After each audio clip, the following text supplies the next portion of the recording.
Baik, pada pembahasan video berikutnya kita akan membahas tentang prompt ya. Jadi hari ini kita membahas tentang prompt. Prompt ini adalah kunci dalam kita menggunakan AI ya, biar kita bisa maksimal hasilnya, biar hasilnya seperti apa yang kita inginkan, itu kuncinya adalah di dalam prompt.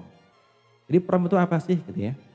Nah, prompt dalam AI adalah sebuah perintah atau instruksi yang diberikan kepada model AI untuk menghasilkan suatu output tertentu. Sederhananya, prompt adalah pertanyaannya yang kita berikan kepada AI dan AI akan memberikan jawabannya berdasarkan kemampuan dan pelatihan yang telah diterimanya. Jadi semakin spesifik perintahnya, semakin baik model AI dapat menghasilkan teks yang memenuhi kebutuhan gitu. Nah, jadi intinya itu prompt itu perintah ya, intinya itu perintah. Jadi kita mau ngasih perintah apa sih kepada si AI-nya itu. Nah, itu namanya prompt. Ya kan, jadi kan nanti mau ngasih perintah buatkan saya artikel tentang percintaan. Nah, itu namanya prompt ya atau perintah. Konsepnya seperti ini ya. Nanti kita memberikan menuliskan prompt gitu ya. Kita mengetikkan sesuatu atau perintah. Nah, itu namanya adalah inputannya. Kemudian nanti si AI akan melakukan processing gitu ya. Memproses perintah kita, mencoba memahami perintah kita, kemudian dia akan merecall memori ataupun database yang dimiliki oleh AI tersebut, kemudian dia akan mengenerate sesuatu gitu ya, menjadi output. Nah, hasilnya adalah teks yang kita dapatkan. Kira-kira seperti itu. Memahami cara kerja AI. Kemudian untuk memanfaatkan AI dalam penyusunan teks, kita perlu memberikan informasi yang jelas sebagai bahan baku. Data yang akurat membantu AI menghasilkan kalimat yang relevan dan terstruktur dengan baik, memastikan teks yang dihasilkan sesuai dengan kebutuhan dan tujuan. Nah, ini kembali lagi dibahas gitu ya di materi prompt ini. Ini seperti pada video yang sebelumnya gitu ya, bahwasanya AI itu cara penggunaannya nggak semata-mata sekedar dikasih perintah gitu ya, tetapi perlu kita olah gitu ya. Si AI-nya itu perlu kita olah atau perlu kita belajarkan terlebih dahulu, walaupun sebelumnya sudah sudah dibelajarkan sama si programmernya, tetapi itu kan versinya versi programmernya. Untuk versi yang keinginan yang kita mau gitu ya, itu perlu kita latih sesuai dengan apa yang kita inginkan begitu. Sehingga nanti akan menghasilkan sebuah artikel yang berkualitas versi kita. Nah, sesuai dengan judul ya, bagaimana kita membuat artikel yang berkualitas menggunakan AI. Jadi memang harus kita berikan inputan yang sedemikian rupa gitu ya sebagai bahan baku. Jadi nanti jangan disalahkan ya, terkadang kita menggunakan AI itu kan asal-asalan gitu ya. Misalkan asal-asalan tadi itu kita tolong buatkan saya artikel tentang percintaan gitu. Nah, kalau nggak ada bahan bakunya seperti apa, dia tetap akan membuat gitu ya.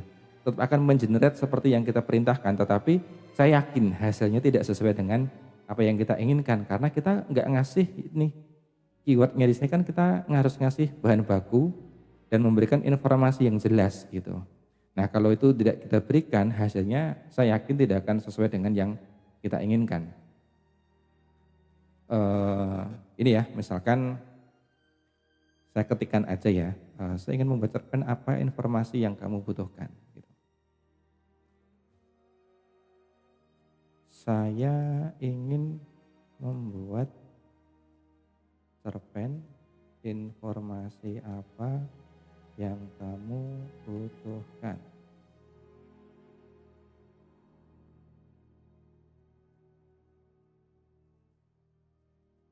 Nah, di sini si AI itu aja dia butuh bahan Bu ya. Nih, Bapak Ibu sekalian.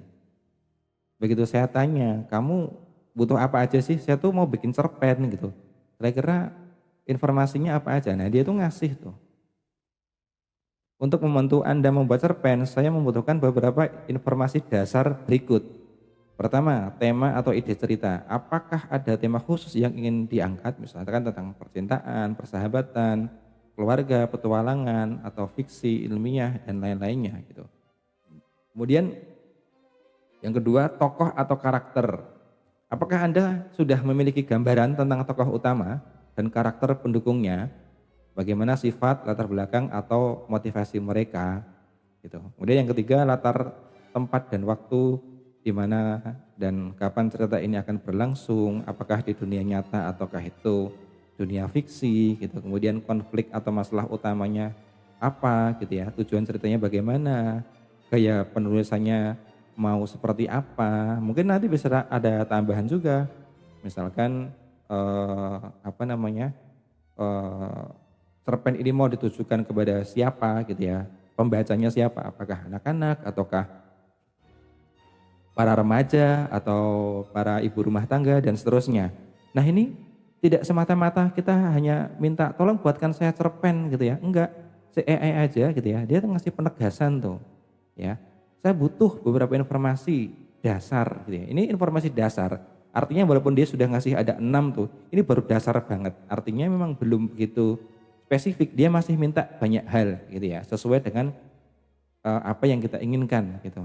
Jika Anda sudah memiliki beberapa elemen ini, saya bisa membantu mengembangkan atau menyarankan struktur yang sesuai untuk cerpen Anda. Nah ini sebagai bukti ya, bahwasanya si AI ini dia butuh data-data, minimal ini gitu ya, kalau si AI yang pas kita tanya tadi, minimal ini gitu. Jadi nggak semata-mata langsung kasih perintah buatkan saya cerpen, enggak gitu. Termasuk misalkan ini cerpen mungkin terlalu panjang ya, misalkan yang pendek aja kita suruh buat artikel sesuai dengan materi utama ya, membuat artikel. Saya ingin membuat artikel, informasi apa saja yang kamu butuhkan. Tuh, dia juga mengenerate tuh beberapa apa namanya bahan ya. Dia butuh beberapa informasi. Beda banget kan dengan yang sebelumnya karena dia cerpen, ini kan panjang ya kalau cerpen. Di awalnya ada tema, tokoh, latar belakang dan seterusnya. Kalau untuk artikel dia butuh topik, tujuan artikel, targetnya siapa, panjangnya mau berapa kata, gaya penulisannya mau untuk apa gitu ya, santai ataukah formal, ataukah dengan gaya emosional dan seterusnya. Kemudian sumber referensinya ada atau enggak gitu ya. Strukturnya mau bagaimana. Nah itu dia tanya tuh. Jadi enggak asal-asalan gitu ya. Enggak asal-asalan. Kira-kira seperti itu ya, cara memahami AI. Jadi jangan langsung suruh buat, jangan langsung dikasih perintah gitu. Ini kira-kira dia butuh data-data ini. Nanti Bapak Ibu sekalian kalau mau membuat artikel ataupun tulisan ya paling enggak sediakan beberapa informasi ini. Apakah harus seperti ini Mas? Enggak juga sih ya. Ini nanti ini sesuai dengan kitanya aja. Kalau ternyata kita belum punya bahan ya kita cari bahan gitu ya. Dan banyak hal ya. Artinya tidak harus sesuai dengan apa yang diberikan oleh si AI. Intinya kita nanti kasih modal aja. Nanti saya praktekkan secara langsung ya contohnya. Lanjut ke slide-nya, kemudian ini mirip ya, ini screenshot-nya dari ini tadi sebenarnya. Ya saya mau buat artikel, udah ya tadi. Ini aja, sorry apa ini.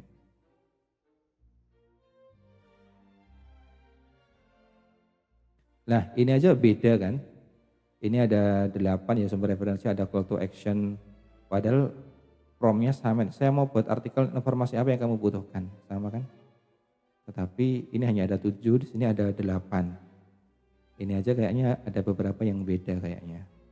Nah jadi setiap generate sesuatu itu pasti hasilnya nggak jarang banget ya untuk sama. Jadi intinya mau apapun yang diberikan oleh si AI, informasi seperti ini tadi pas kita ngasih pertanyaan, itu intinya dia tuh secara umum dia butuh referensi, tidak asal-asalan gitu ya. Prompt is the key ya. Jadi kuncinya itu adalah prompt gitu ya dalam penggunaan AI. Jadi semakin rinci dan spesifik perintah atau instruksi yang diberikan kepada model AI, maka semakin baik kemampuan model tersebut dalam menghasilkan teks yang sesuai dengan kebutuhan atau harapan pengguna. Dengan memberikan arahan yang jelas dan detail, model AI dapat memahami konteks dengan lebih tepat dan memberikan respon yang lebih akurat serta relevan. Gitu ya, jadi kuncinya adalah si prompt itu tadi. Kalau mau bagus, mau detail ya berikan sedetail mungkin. Nah, dari penjelasan prompt is the key ini, saya menyimpulkan bahwasanya kalau kita menggunakan AI itu sebenarnya AI itu jangan digunakan sebagai apa ya, pengganti diri kita untuk menulis gitu. Kalau saya menggunakan AI itu ya Bapak Ibu sekalian, saya menggunakan AI itu sebagai asisten. Jadi saya menempatkan AI itu bukan sebagai penggantinya saya untuk nulis, enggak. Tetapi si AI itu saya jadikan asisten saya dalam menulis gitu ya. Atau juga bisa diposisikan sebagai ghostwriter. Ya, dalam dunia kepenulisan ghostwriter itu cukup banyak gitu ya. Jadi ghostwriter itu kayak jasa menulis gitu ya. Jadi kan terkadang banyak tuh di masyarakat kita itu kalau ngomong pinter gitu ya, tapi kalau nulis nggak bisa. Dia punya banyak ide, kalau dia cerita bisa panjang sekali gitu ya, berjam-jam dia ngomong nggak habis-habis tuh materinya. Tetapi kalau disuruh nulis untuk beberapa paragraf saja mungkin nggak bisa ya atau kesulitan. Kalaupun bisa hasilnya amburadul gitu ya. Nah kalau dengan ghostwriter begitu kita cerita, mas saya tuh ada cerita seperti ini gitu ya. Kemudian dia cerita, ghostwriter itu akan menyimpulkan dan akan mengembangkan tulisannya. Nah itu ghostwriter kira-kira seperti itu. Dan ghostwriter tuh biayanya mahal sekali ya. Kalau Bapak Ibu sekalian mau membuat buku menggunakan jasa ghostwriter itu bisa hitungannya biasanya per halaman ya. Ada yang per halaman, ada yang per kata, ada yang per berapa ribu kata, begitu paket-paketannya macam-macam tergantung ghostwriternya. Paling enggak kita siapin lah ya uang sekitar 2 sampai 5 juta gitu untuk menuliskan apa yang ada di ide kita, kemudian si ghostwriter itu mengembangkan. Nah, dengan adanya AI ini sebenarnya Bapak Ibu sekalian nggak perlu tuh ngeluarin banyak duit buat ghostwriter. Cukup AI yang akan membantu mengarahkan atau menstrukturkan tulisan-tulisan kita. Kira-kira seperti itu. Jadi gunakan AI ini sebagai asisten menulis kita atau sebagai ghostwriter. Jangan gunakan AI itu untuk pengganti diri kita dalam menulis gitu. Jadi ide harus dari kita sebisa mungkin, jangan dari si AI. Nah, kemudian berikutnya fungsi penggunaan prompt dalam AI. Nah, ini macam-macam ya sebenarnya. Saya hanya mencantumkan 4 di sini ya. Ini sesuai dengan apa yang sering saya pakai sebenarnya. Jadi kalau saya menggunakan AI itu biasanya saya pakai untuk mencari informasi gitu ya. Jadi kayak di Google, kalau kita mencari sesuatu ya, apa yang dimaksud dengan apa fungsi makan pagi untuk manusia gitu. Nah itu mencari informasi. Atau kita mencari data-data misalkan berapa jumlah kasus COVID yang terjadi di Indonesia, misalkan seperti itu. Nah daripada kita cari di Google kan referensinya terlalu banyak ya. Kalau kita ngetikkan di AI kan cukup kasih pertanyaan, dia akan ngejawab tuh langsung, itu namanya mencari informasi. Kemudian yang kedua itu bisa untuk menggali ide. Jadi kalaupun tadi kita bingung tuh mau nulis apa ya gitu, kita minta ide kepenulisan kepada si AI. Misalkan gitu, itu bisa. Kemudian untuk diskusi juga bisa diskusi. Kita ya kayak ngobrol-ngobrol sama teman gitu, cuman kita ngetik ya. Nah, bisa juga untuk diskusi, bisa juga untuk menulis ya seperti tujuan utama kita dan lain-lain. Jadi banyak sekali itu fungsi prompt dalam AI, termasuk untuk menjawab pertanyaan gitu ya. Itu juga bisa tuh kalau Bapak Ibu mau nyoba misalkan ya di Brandly itu kan ada ya situs Brandly. Pertanyaan-pertanyaan jawabannya apa atau pertanyaan dari soal-soal buku lah gitu ya. Coba dimasukkan ke AI, nanti dia bisa nggak ngejawab gitu ya. Nah biasanya juga bisa. Nah gitu ya. Ini untuk mencari informasi gitu ya. Contohnya. Kita ketikkan ya, ini contohnya berapa rupiah berapa rupiah perputaran judi online di Indonesia. Misalkan ini namanya untuk mencari informasi.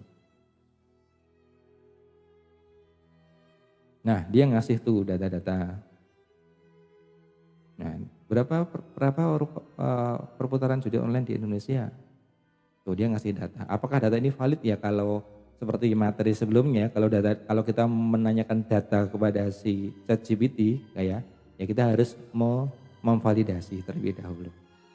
Apakah data ini benar ataukah tidak? Tetapi yang saya sampaikan ini bisa untuk mencari informasi. Misalkan tadi ya fungsi apa sih fungsi makan pagi untuk anak ya. Tuh dia ngasih beberapa jawaban. Ya. Ini namanya untuk mencari informasi. Gitu ya. Nah, cukup panjang ini. Kalau ChatGPT dia kalau mengenerate ada ChatGPT itu ini ya karena emang dia tuh kayaknya sering suka diajak ngobrol. Jadi kalau kita kasih pertanyaan ngomong dikit aja dia jawabnya bisa panjang gitu ya. Nah, ini fungsi ChatGPT untuk mencari informasi. Untuk menemukan ide. Nah, mencari ide. Misalkan saya bingung tuh mau nulis apa gitu ya. Ya pertama kan kita harus cari rubriknya dulu. Kita mau menulis tentang apa sih? Ya, Bapak Ibu bisa masuk ke sebariskata.com, ini websitenya kita. Nanti misalkan tentang apa ya? Tentang sejarah misalkan gitu ya. Saya ingin membuat artikel tentang rubriknya apa gitu ya. Tentang sejarah gitu. Tolong berikan saya ide untuk penulisan. Nah, ini namanya untuk mencari ide.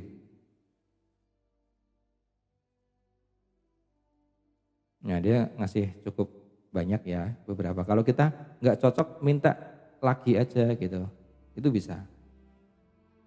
Mungkin sejarah masih terlalu masih terlalu sempit, misalkan terlalu luas maksudnya. Misalkan sejarah tentang apa sih? Sejarah tentang kerajaan Majapahit misalkan, di Jogja.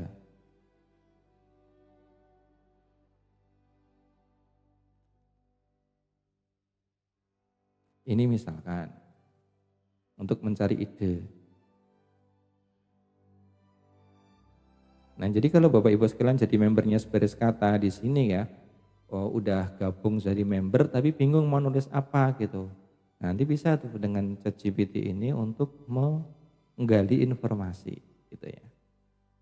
Nah, ini udah dapat banyak ide banget tuh, udah banyak banget tuh idenya. Sesuai enggak dengan yang kita inginkan gitu. Kalau kita enggak punya ide ya harusnya, oh ini udah harusnya dikasih ide segini udah dapat inspirasi baru misalkan harusnya. Nah ini juga kita bisa untuk misalkan berikutnya tadi buat apa sih diskusi ya. Untuk diskusi misalkan fungsi ya untuk diskusi. Nah misalkan tadi kita udah dapat ide tuh sampai 10 untuk diskusi ya ini. Menurut ini bisa diteruskan Bapak Ibu sekalian. Menurutmu judul mana yang kita tanya ya, judul mana menurut dia tuh dari 10 judul itu karena kita mungkin merasa bingung ya, 10 itu kok bagus-bagus ya, yang paling bagus yang mana? Kita coba ya bisa enggak, menurut judul mana yang paling bagus untuk saya buat artikel. Ini diskusi namanya.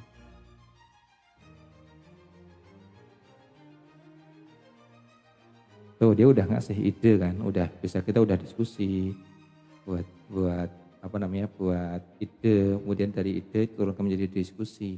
Dari diskusi misalkan cocok, oh ternyata oh iya juga ya gitu. Misalkan jejak Majapahit di Surakarta dari mitos hingga fakta sejarah. Ada nggak sih di sini tadi?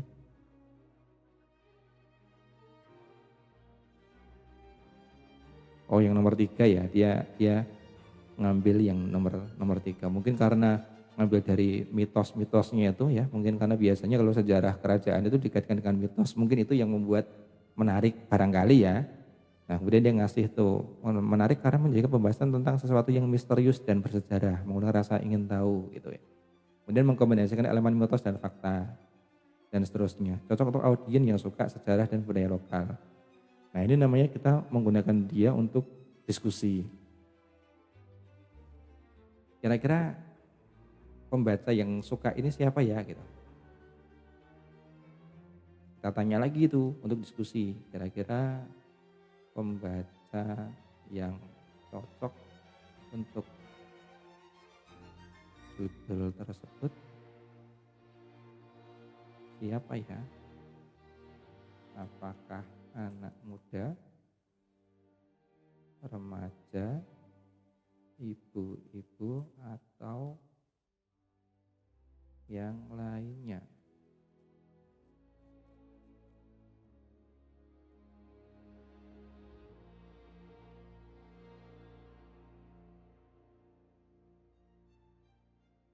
Nah dia ngasih tuh beberapa, oh yang cocok adalah ini. Nah ini nanti bisa kita turunkan tuh, bisa kita turunkan menjadi prom ya seharusnya. Kayak tadi itu kita mau buat artikel, tujuannya untuk apa, targetnya siapa, berapa panjangnya. Nah itu bisa tuh setelah kita dapat data-data seperti ini ya. Nah dia ngasih tuh ya, tadi pas kita tanya tentang yang cocok tuh siapa sih gitu.